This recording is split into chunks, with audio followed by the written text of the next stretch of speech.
8वीं तक की शैक्षिक योग्यता है, 10वीं फेल है। उसके बाद कहीं कहीं राजनीतिक संरक्षण में पलकर वो माफिया डान बना हुआ था और उस माफिया डान का ये मकान धराशायी हो गया है। और तस्वीर देख सकते साफ तौर पर जितना तहसील में नहीं होता होगा जो भी दस्तावेज, उससे ज़्यादा यहाँ पर दिखाई दे रहा अतीक अहमद के इस वाले हॉल में। तो मित्रों, मैं उस जगह पर हूँ जहाँ अतीक अहमद अपने गुर्गों के साथ, यानी कहा जाए अपने जो भी टीम है, इन टीमों के साथ बैठकर जहाँ पर वो लोग मुजरा करवाते थे। नमस्कार मित्रों, मेरी मौजूदगी प्रयागराज के करबला में है। आपको बता दूं कि 1962 जन्मे अतीक के मौत होने के बाद तमाम प्रकार के सोशल मीडिया पे खबर चल रहे हैं, तमाम जगह पर जिस प्रकार से माफिया के वजह से वो कब्जा किए थे, और आज उसी माफिया कब्जा के एक ऐसे मकान पे आओ जहाँ धाराशायी हो गया है।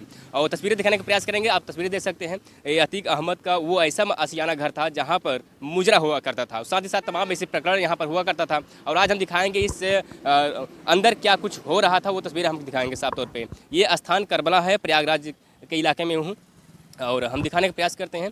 और ये आज से कुछ दिन पहले इसे धाराशाही कर दिया गया है। और कहीं न कहीं आपको एक अलग चीज़ यहाँ देखने को मिलेगा कि इस रूम में क्या करते थे अतीक, क्या मित्रों, मैं अभी चल रहा हूँ अंदर और दिखाता हूँ अतीक अहमद का किस प्रकार से आशियाना रहा। और यही आशियाना बताऊँगा कि जिस प्रकार से माफिया गिरी चलता था, उस माफिया गिरी में या कहीं न कहीं उसके आड़ में यहाँ तमाम प्रकार के कार्य चल रहे थे कि ऐसे माफिया के ऊपर बाबा का बुलडोजर चल जाता है, जिससे वजह से धाराशायी हो जाता है। थोड़ा सीधा रह जाए तो आपके सर गिर जाएगा, क्योंकि तस्वीरें देख सकते हैं किस प्रकार से ये बनाया गया है।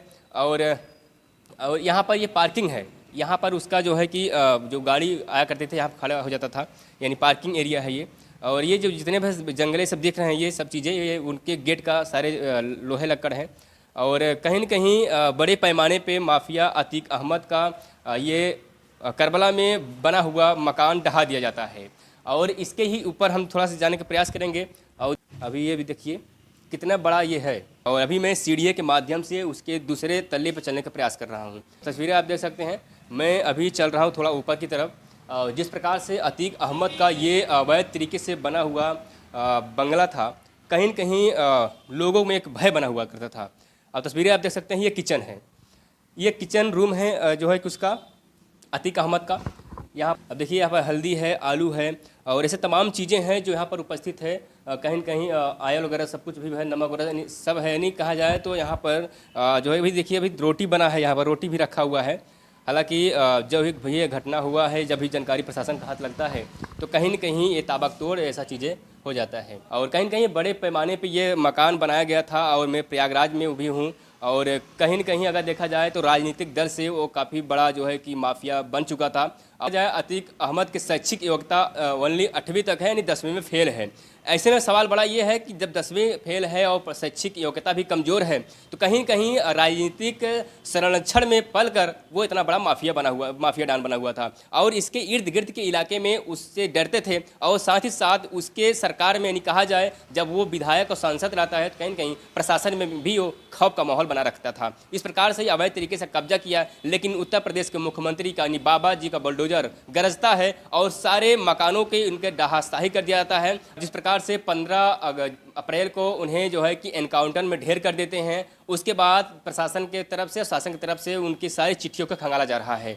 ऐसे में एक जिस प्रकार से ये बड़े पैमाने पर गिराया गया, ऐसे तमाम जगह पर उसका आशियाना रहा है। और इस आशियाना में मुजरा हुआ करता था, और इस मुजरे के आड़ में तमाम प्रकार के अवैध काम हो रहे थे। फिलहाल तस्वीरें तो और ऊपर है, लेकिन वहाँ नहीं जाने का प्रयास करूँ, क्योंकि जिस प्रकार से बाबा का बुलडोजर चला है तो थोड़ा सा डर का माहौल बना हुआ है, कहीं ऐसा ना हो एक सर पे गिर जाए। कहीं न कहीं ये बीएसपी का सिंबल दिखाई दे रहा है, आप देख सकते हैं तस्वीरें साफ तौर पे। और ये बीएसपी का है, और तिरंगा यहाँ पर तिरंगा है और रखे हुए हैं। तो ऐसे तमाम जगह तमाम छोटे छोटे रूम हैं। और देखिए यहाँ पर भी अतीक अहमद जो है कि बैठ के अपने बातचीत किया करता था कहीं कहीं। और इसके ही आगे जाएंगे तो जिस प्रकार से तस्वीरें हैं, और कहीं न कहीं जो है कि मुजरा हुआ करता था। अब तो मित्रों, मैं उस जगह पर हूँ जहाँ अतीक अहमद अपने गुर्गों के साथ, यानी कहा जाए अपने जो भी टीम है, इन टीमों के साथ बैठकर जहाँ पर वो लोग मुजरा करते थे, यानी करवाते थे। तस्वीर देखते हैं साफ तौर पे। ये तस्वीर देखने के बाद भी आपको लग जाएगा वाकई में यहाँ पर क्या हो रहा था।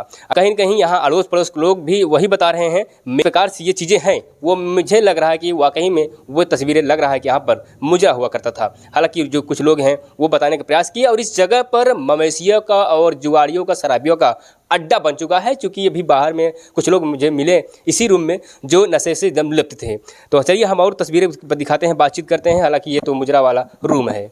मित्रों, मैं उस स्थान पे आ गया हूँ, उस हॉल में आ गया हूँ। अगर आप देखेंगे तो आप कहेंगे किसी तहसील परिसर में हूँ। आप तस्वीरें देख सकते हैं, साफ तौर पर जितना तहसील में नहीं होता होगा जो भी दस्तावेज, उससे ज़्यादा यहाँ पर दिखाई दे रहा अतीक अहमद के इस वाले हॉल में, यानी इस वाले मकान में कहा जाए तो। तस्वीरें आप देखिए किस प्रकार से छोटे से लेकर बड़े दस्तावेज यहाँ पर उपस्थित हैं। और कहीं न कहीं अब इससे अंदाज़ा आप लगा सकते हैं कितने बड़े वो माफिया डॉन हो सकते थे। साथ में यहाँ पर देखेंगे तो कुछ तस्वीरें नजर दिखाई दे रहा होगा। यहाँ पर बहुजन समाज पार्टी और साथ ही साथ उनके राष्ट्रीय अध्यक्ष का यानी फोटो, यानी मायावती जी का फोटो भी है। और कहीं न कहीं एक जो है कि राजनीतिक संरक्षण में पलकर वो इतने बड़े माफिया डॉन बने हुए थे और आज उनका माफिया डॉन जो है कि मिट्टी में मिल गया है। हालांकि मिट्टी में मिलने वाली जो बात है वो अतीक अहमद स्वयं स्वीकार भी किए थे। जिस प्रकार से असद और उनके शूटर गुलाम झांसी में इनकाउंटर होता है, उसके बाद अतीक अहमद का भी प्रयागराज में 3 लोग आते हैं, धड़ाधड़ इनकाउंटर गोलियों से बरछाड़ करके उनका एनकाउंटर कर देते हैं।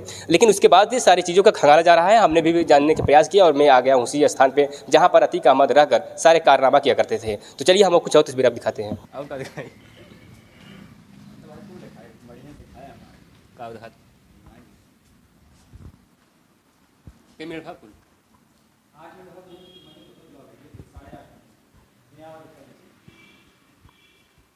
क्या चीज़ है दिखाओ। ये चल लोग जो है कि बैठा करते थे, यानी सीट सब कुछ बना हुआ है और कहीं न कहीं बड़े पैमाने में है। और बड़े पैमाने में जैसे मैं कहा कि हर जगह पर छोटा छोटा कुछ न कुछ चीज़ें बना कर रखा हुआ है अतीक अहमद। लेकिन अभी ये धाराशाही हो गया है और अतीक अहमद भी धाराशाही हो गया है। उनके सब उनके तमाम जो करीबी थे वो भी अभी धाराशाही हो चुके हैं। जो इंसान 8वीं तक की शैक्षिक योग्यता है, 10वीं फेल है, उसके बाद कहीं कहीं राजनीतिक संरक्षण में पलकर वो माफिया डॉन बना हुआ था और उस माफिया डॉन का ये मकान धाराशाही हो गया है। और तस्वीरें दिखाएंगे थोड़ा सा इधर, जिस प्रकार से उसके ही सामने ये कब्रिस्तान है और कहीं न कहीं इस कब्रिस्तान के सामने ही उनका माफिया डॉन का मकान था जो धाराशाही हो गया है।